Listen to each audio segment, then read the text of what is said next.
Recently, Republicans and Democrats on the U.S. Senate Intelligence Committee unanimously approved a report totally supporting the findings by U.S. intelligence agencies that there was widespread Russian interference in the 2016 U.S. presidential election.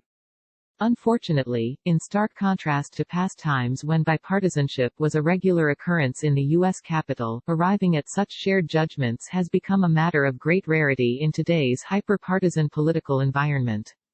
Burr's big moment. The unanimous approval was all the more meaningful as Richard Burr, the Republican chairman of the Senate Select Committee on Intelligence from North Carolina, is a staunch Trump supporter.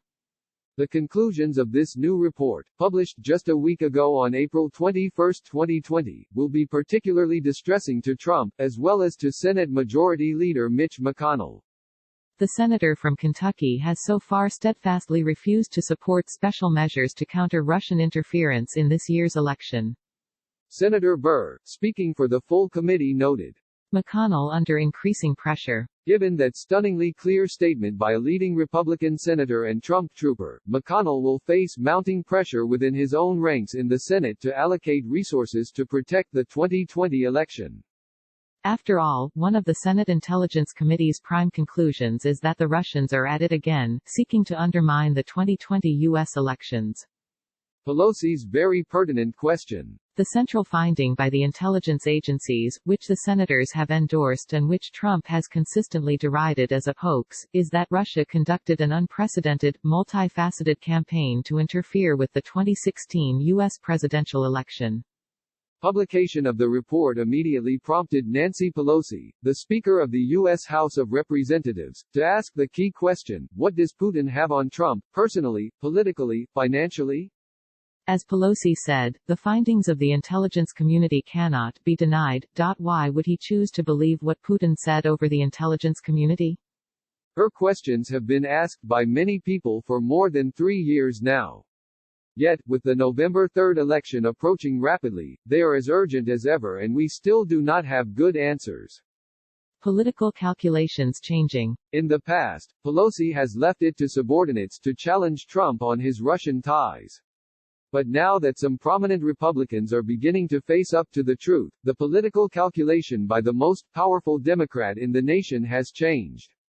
She adds her political weight to demand from Republican leaders, including Trump, to support substantial government funds to ensure the security of this year's U.S. presidential election.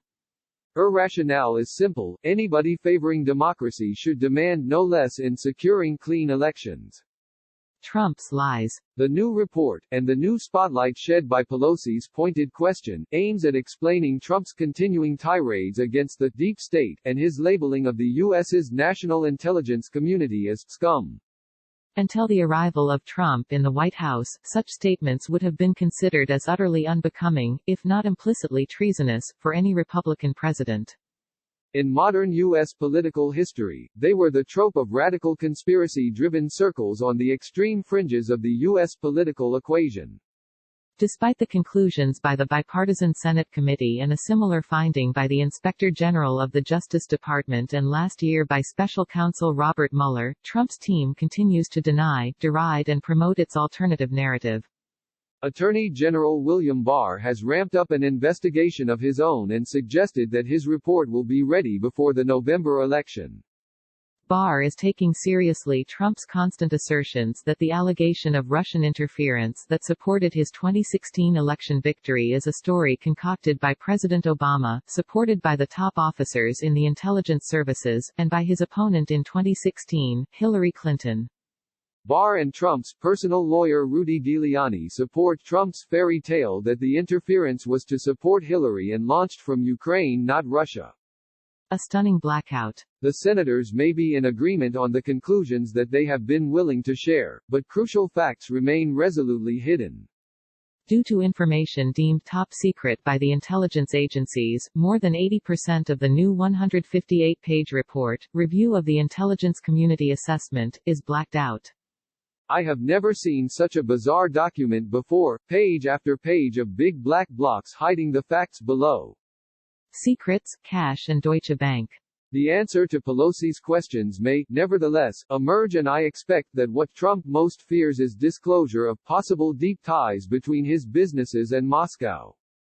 Trump continues to fight diverse efforts in assorted U.S. courts by public prosecutors and committees of the Congress to release his tax returns and to enable Deutsche Bank, the major bank lender to the Trump Organization, to reveal information.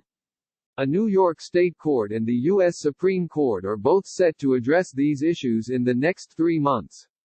The Deutsche Bank situation is acute, because the Trump Organization has seen its income decline sharply as a result of the pandemic lockdown.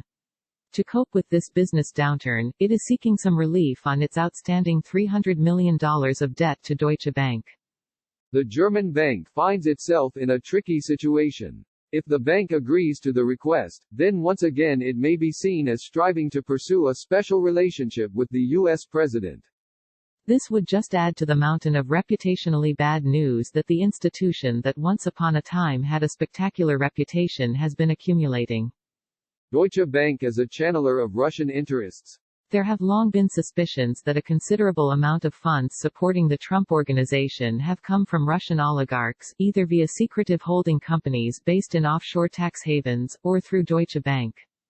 Owing to the coronavirus crisis, the pressure is rising sharply on all the creditors to look after their loan assets.